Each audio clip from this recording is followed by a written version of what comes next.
أهلا وسهلا بكم مشاهدينا في هذا اللقاء الخاص من مقر الأمم المتحدة في جنيف مع السيد جوليان أغنيس، وهو المنسق الأممي لشؤون المساعدات الإنسانية في اليمن. سنتحدث مع السيد أغنيس حول الوضع الإنساني في اليمن، ولا سيما في شمال اليمن، والصعوبات التي تحول دون وصول المساعدات الغذائية إلى هذا الجزء من هذه البلاد. أهلا وسهلا بك سيد أغنيس.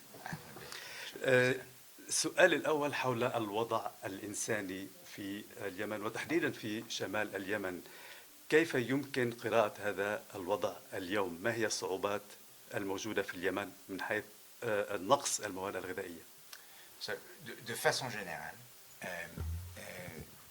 on voit une aggravation très importante de la situation humanitaire, les besoins humanitaires au Yémen. L'année dernière, 2025, on avait 19,5 millions de personnes en besoin. On estime que cette année, ça va être 21 millions. Maintenant, qu'est-ce que ça veut dire? C'est les grands chiffres. Qu'est-ce qu'on comprend de ceci? Quels sont les défis? Bon, premièrement, la sécurité alimentaire, l'insécurité alimentaire dont vous avez déjà parlé. On voit une aggravation de ceci. De plus en plus de Yéménites avec ce défi dans le nord, mais aussi dans les parties contrôlées par le gouvernement. Il y a le défi de l'accès à la santé et surtout la malnutrition. Pendant 10 ans, les Nations Unies, nous avons pu soutenir un système de santé, mais je crains que dans cette année-là, qui viennent, nous serons plus en mesure de voir ça. Et cette combination, augmentation de l'insécurité alimentaire, difficulté dans le secteur santé, va avoir le résultat d'une augmentation très importante de malnutrition et des impacts sur la morbidité et mortalité. عندما نتحدث عن الوضع الغذائي، هل يعني خطر المجاعة موجود أو خطر سوء التغذية موجود، ولا سيما في الشمال ولا سيما في الصعدة التي تعاني بشكل خاص؟ Bon, l'insécurité alimentaire, à travers les études que nous avons faites avec le programme le PAM et le FAO, montre que ce défi est dans plusieurs parties du pays, inclus dans les parties du gouvernement sous le contrôle du gouvernement du Yémen. Les zones qui sont les plus touchées sont le Tihama, c'est-à-dire les côtes de la mer Rouge, de la frontière saoudienne jusqu'à Bab el-Mandeb. Et ceci contribue principalement à la malnutrition. Mais comme je vous ai noté aussi, il y a d'autres éléments qui contribuent à ceci. C'est très inquiétant. La malnutrition a toujours été un problème au Yémen. Moi, ça fait... la première fois que j'étais au Yémen, c'était en 2013. J'étais là en 2013 à 2017. Et ma focalisation à l'époque, c'était que la malnutrition. Donc, et c'est particulièrement grave et inquiétant.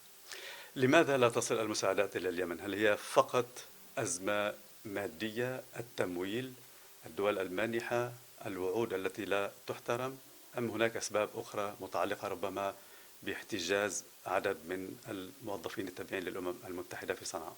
Il y a deux grands défis pour l'assistance humanitaire au Yémen. Un défi qui est un défi mondial, c'est la difficulté de soulever des financements pour l'assistance humanitaire de façon générale. L'année dernière, le plan humanitaire a été financé à 28%. Ceci est plus ou moins la même situation que les plans humanitaires mondiaux. Le taux de financement est aux alentours de 30%. Donc il y a ce sous-investissement abrupt, soudain, dans l'action humanitaire, à cause des décisions de divers membres étatiques. On voit un changement de l'attitude des États membres par rapport à l'action humanitaire. L'autre difficulté, c'est nous avons actuellement les Nations Unies, nous n'avons pas les conditions de travail pour pouvoir travailler dans le Nord. À Sanaa, moi j'ai passé beaucoup d'années à Sanaa. Mais là, actuellement, j'ai 73 collègues qui sont détenus, certains parmi eux qui sont détenus depuis 2021. Il y a un collègue qui est décédé en prison. Il y a encore plus de personnes personnes détenues parmi les ONG internationaux. Et nos bureaux sont saisis. Les bureaux du PAM et de l'UNICEF, on n'a pas accès à ceci. Des véhicules ont été enlevés.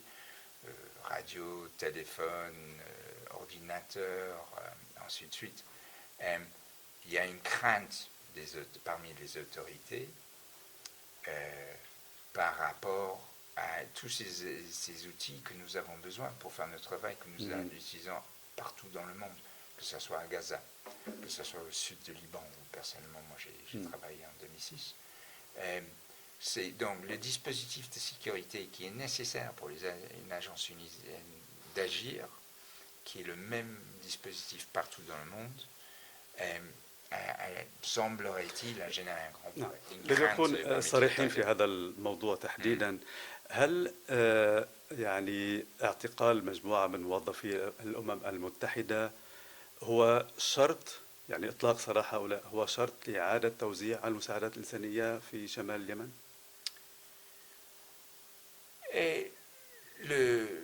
Ce qui est nécessaire pour nous, c'est d'avoir des conditions de sécurité, le minimum de conditions de sécurité pour travailler. Et évidemment, le fait qu'on a 73 collègues détenus, c'est les leaders des Nations Unies, inclus le secrétaire général lui-même, se posent des questions sur est-ce que nous sommes en mesure de travailler.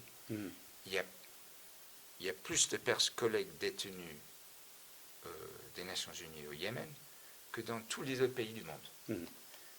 Et que ce n'était pas une seule détention, c'était en 2021, en 2023, en 2024 et devant 2025. Donc ça c'est notre élément, c'est on doit avoir une certaine يعني بشكل آخر هو شرط من شروط إعادة توزيع المساعدات في شمال اليمن. C'est-à-dire, pour que moi je puisse travailler, pour que moi je puisse demander à un collègue de travailler, le collègue a besoin de minimum de sécurité. Je répète. S'il y a d'autres acteurs, mais en même temps, ça c'est les agences unitaires.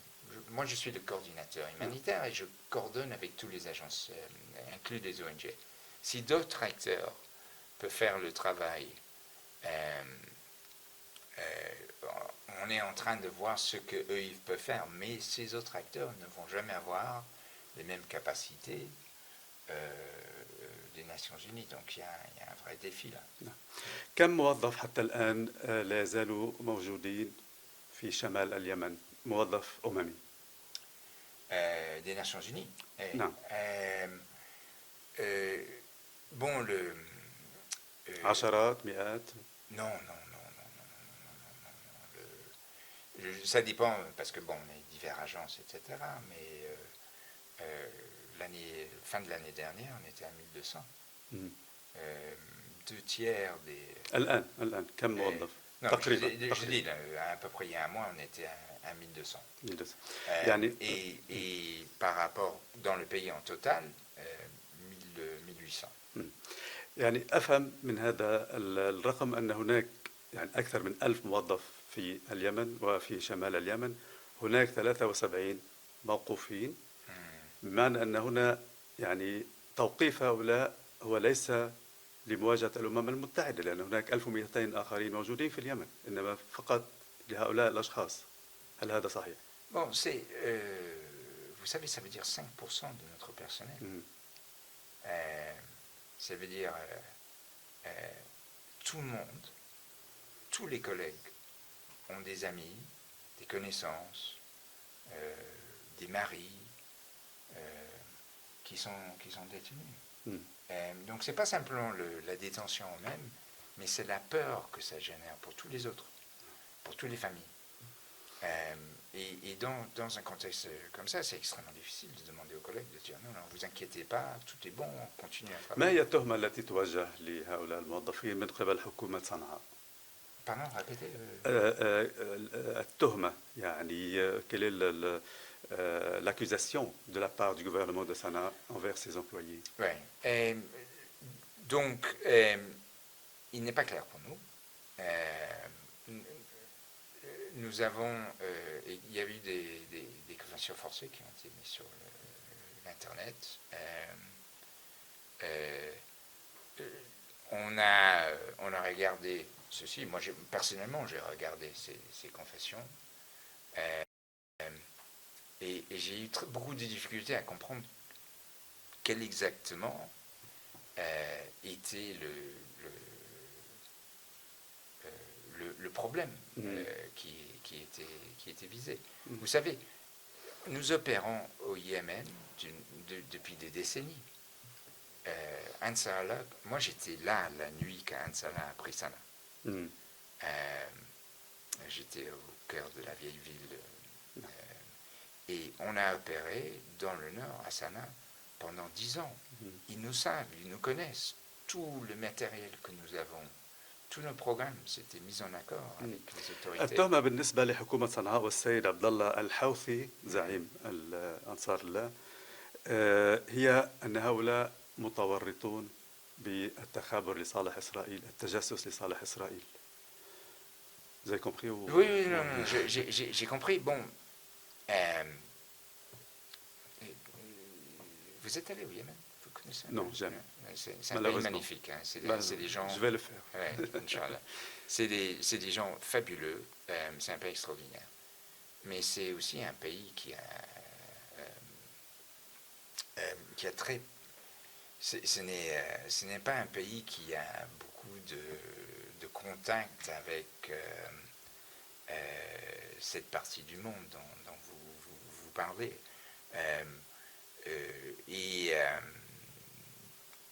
Certainement, moi je trouve ça, du point de vue personnel, très difficile d'imaginer. Certainement, c'est contre toute règle la déontologie des Nations Unies. On a des règles très claires sur ça. Et si jamais il y a une infraction des instructions des Nations Unies, nous sommes tout à fait prêts d'avoir une discussion et d'examiner ça et de le regarder.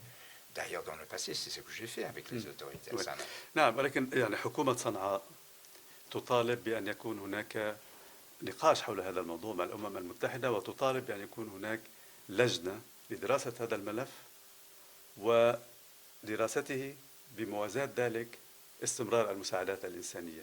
لماذا لا تقدمون على هذا المسار؟ Bon, vous savez, moi ça fait...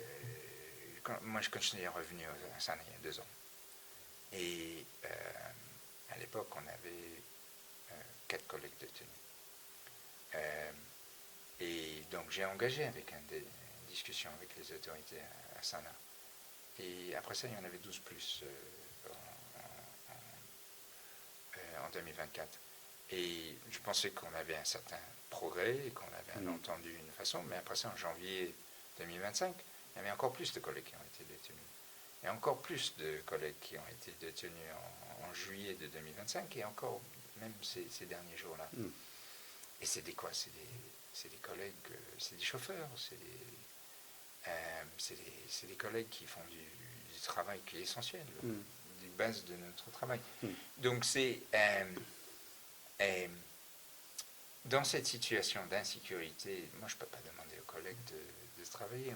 C'est pas comme si il y a un grand nombre de clarté. Quel est le problème? أتحدث عن التهمة الموجهة من قبل حكومة صنعاء بأن هؤلاء جواسيس لصالح إسرائيل، وأنت تعلم أن هذه المناطق في العالم بسبب العداء مع إسرائيل يخافون من وجود جواسيس لإسرائيل، إن كان في اليمن أو لبنان أو إيران أو غير ذلك. على هذا الأساس هل قمتم بأي تحقيق ربما بوجود هذه التهم، تحقيق داخلي إذا كان هؤلاء بالفعل جواسيس لإسرائيل أم لا؟ Le premièrement, c'est si jamais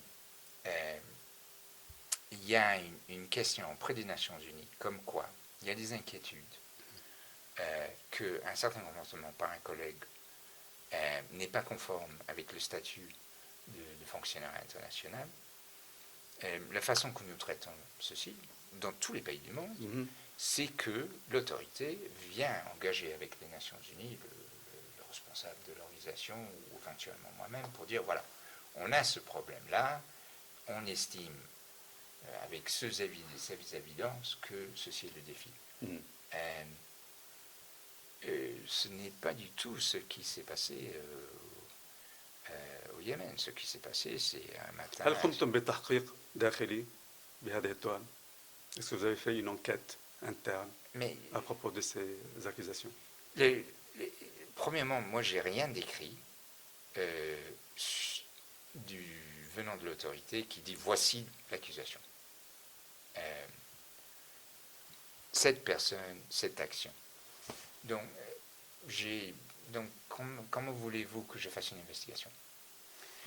Si vous regardez d'autres situations où les Nations Unies ont eu des plaintes par rapport du comportement des Nations Unies, voilà, il y a une transmission d'informations de l'autorité qui dit voilà, ceci est arrivé,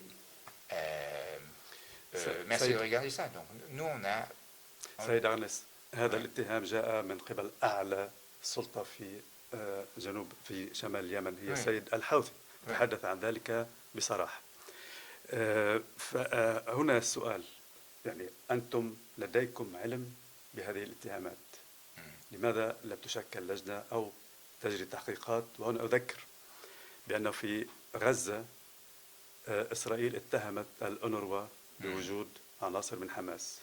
الأمم المتحدة أوقفت مباشرة عمل هؤلاء وأجرت تحقيق برئاسة كاترين كولونا لأشهر طويلة قبل أن تخرج بالنتائج. لماذا لم تقم الأمم المتحدة بهذا الشيء في اليمن؟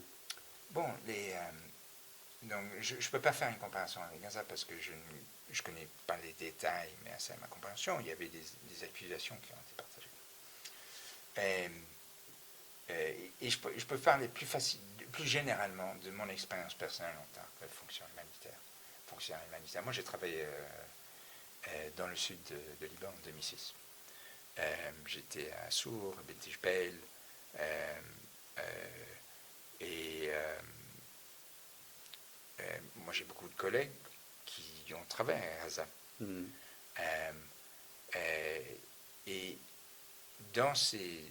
on comprend que nous travaillons avec des organisations qui ont des inquiétudes pour leur sécurité.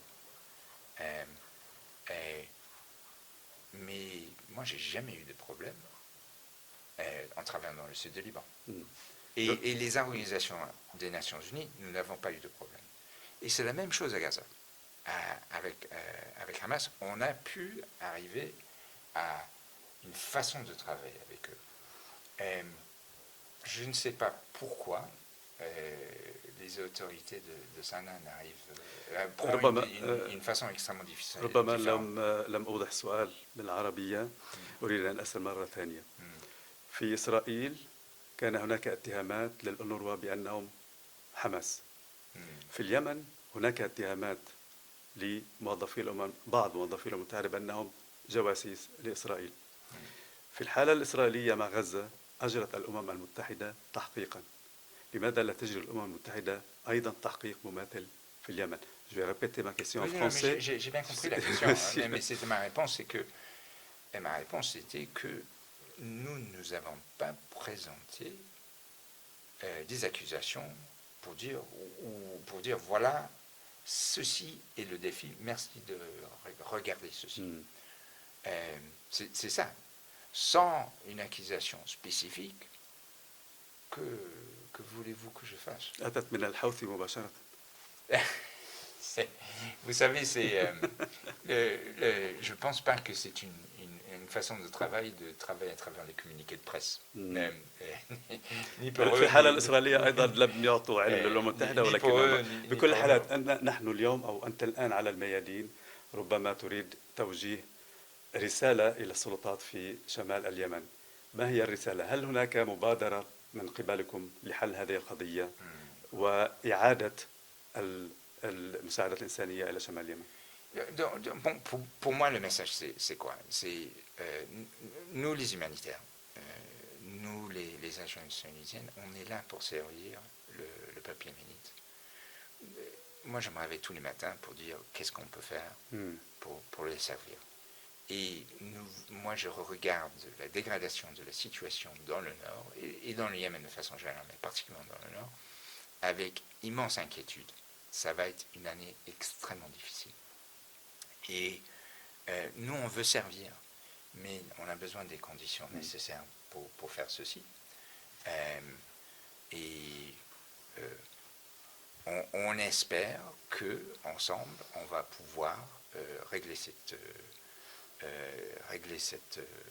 ce problème pour que nous puissions servir les سيد أرنس، أنت تكرر يعني تقريبا نفس الكلام. هل هناك مبادرة؟ Est-ce que vous avez une initiative pour dialoguer avec les autorités et sur cette question-là, donc بشأن المعتقلين؟ هل هناك لديكم نية لتشكيل لجنة ربما للتحقيق بهؤلاء؟ اليمن بحاجة لمساعدات، ولا يمكن يعني معاقبة شعب يمني بسبب اعتقال 73 شخص. Bon, moi j'ai rencontré beaucoup de leaders de Ansar, avant même qu'ils avaient quitté le gouverneur de Sada. En 2013-2014, je travaillais avec eux à Sada juste après qu'ils avaient pris la ville. J'ai travaillé avec eux quand ils étaient à Amran, j'ai travaillé avec eux, c'est-à-dire en engagement, quand ils ont pris la ville de Sanaa, à travers tous les débuts du conflit, et depuis 2 ans. J'engage avec... je n'ai jamais personnellement, et c'est la même chose avec mes collègues, on n'a jamais eu un problème pour engager avec eux. Et on est là pour cette discussion.